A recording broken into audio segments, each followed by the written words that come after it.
those in favor, say aye. Aye. All those opposed, motion carries 5-0. During a rare Saturday morning meeting in December, the newly elected East Greenwich Town Council delivered on a promise it had made repeatedly on the campaign trail last fall to fire controversial town manager Gail Corrigan. It marked the end of 18 tumultuous months. But now, 3 months after Election Day, the question lingers. What is the financial future of the town? The town of East Greenwich is not bankrupt today, but it is trending this way. And the definition of bankruptcy, of course, is not being able to pay your debts as they come due. I'm feeling that we're on very solid footing because we now have the ability to look at the finances objectively, make adjustments based on good information that we're getting. That is the picture emerging from interviews over the past several weeks with key players who had a front row seat for the action at Town Hall.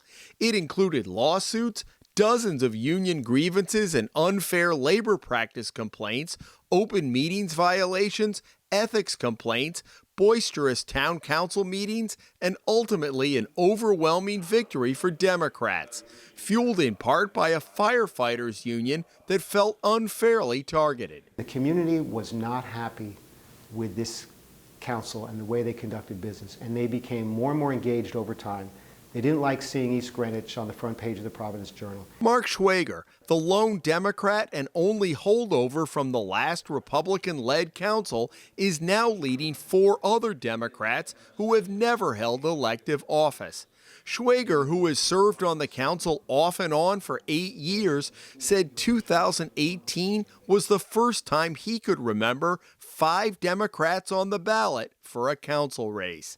The slate got a big boost from a reinvigorated East Greenwich Democratic Town Committee and from union political action committees in town and other parts of Rhode Island.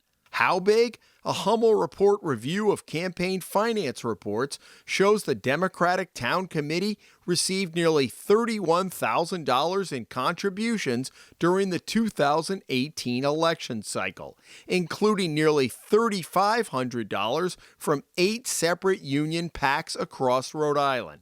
By comparison, during the 2016 election cycle, the committee received a total of $4,000, including $100 in PAC money.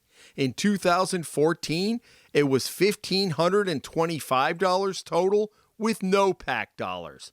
The East Greenwich Firefighters Association funded mailers that targeted the Republican council and Corrigan, who had been brought in to figure out why the school department was running a deficit, then turned her attention to the fire department and escalating overtime costs.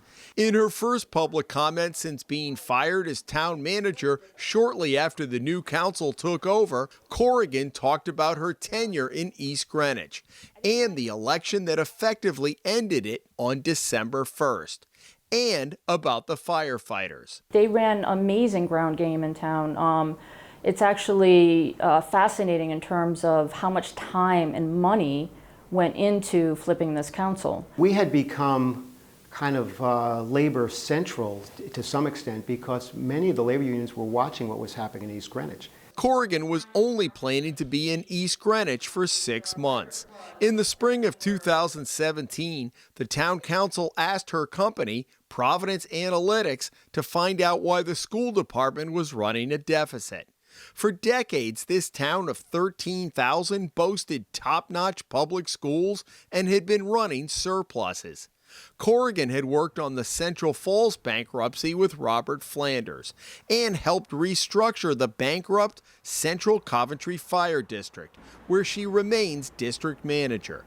She had a history of being called in when most places were hitting rock bottom, and some in East Greenwich resented comparisons of their town to Central Falls. The money, it has to come from somewhere, and one of the problems is that East Greenwich has the least amount of state aid for its schools, but at the same time, like anywhere else, they're capped at a 4% tax increase.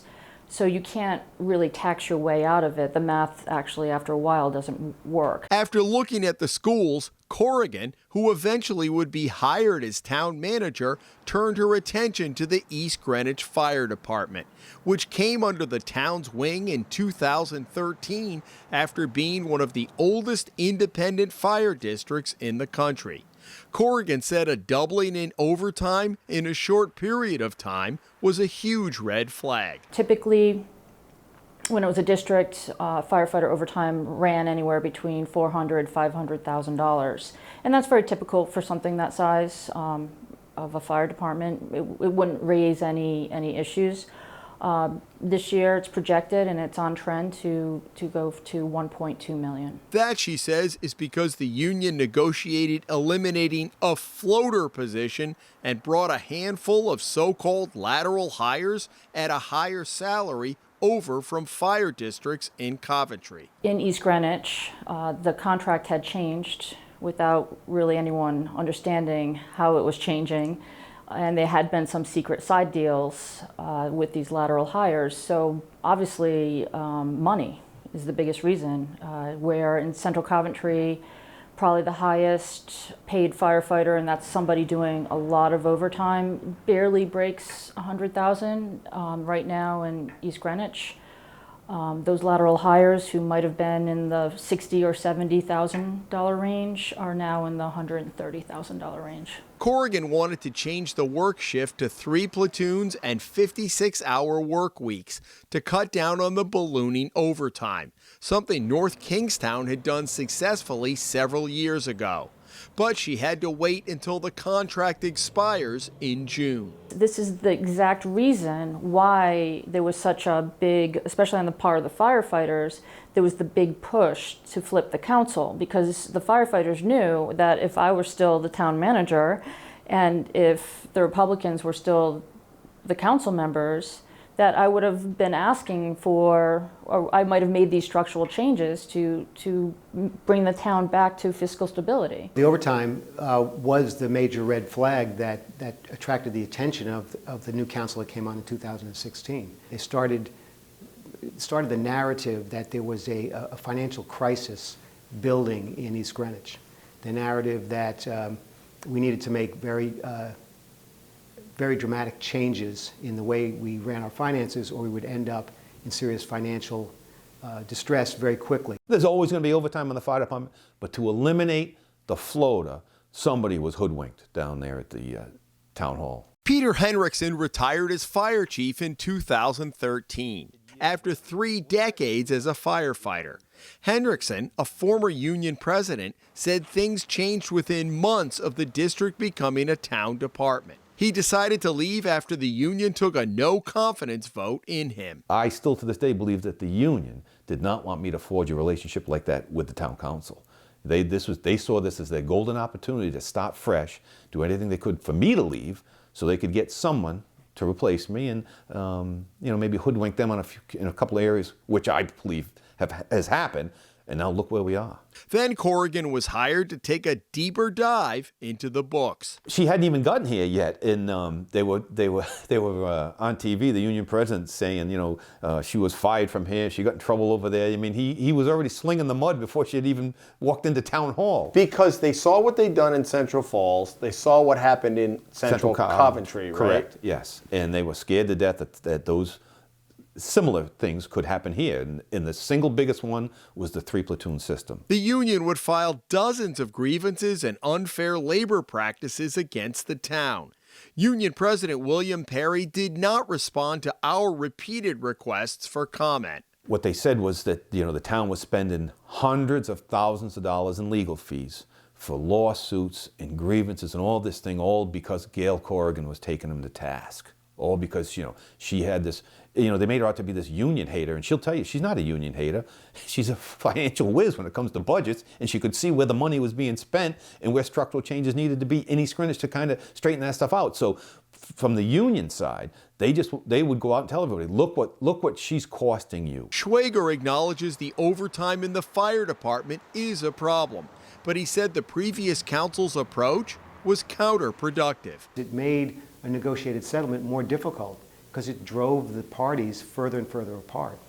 And the reality is that eventually you have to negotiate, because in Rhode Island we have binding arbitration. Schwager also said a council decision to hold the line on taxes for the first time in years while facing financial difficulties made no sense to him. It doesn't square with the narrative that was being put out. The narrative was the town is facing severe financial problems, that we are at risk of bankruptcy, that we could be the next Central Falls, that spending is out of control, and then the remedy is to cut taxes. It makes no sense. It's not fiscal conservatism, it's not fiscal stability, it's fiscal malpractice. What was the biggest mistake during that time period? I think the approach to government, how you run municipal government, the way I saw that group, they looked like they were instituting a corporate takeover. It looked like a corporate takeover. So a new board came in, like a board of directors.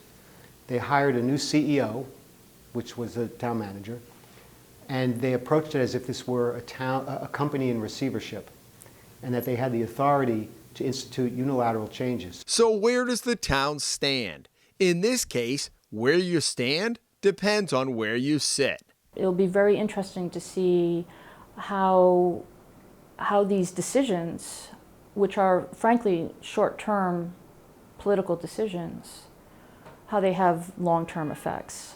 Because the effects, as you mentioned, won't be seen today or next month or even next year.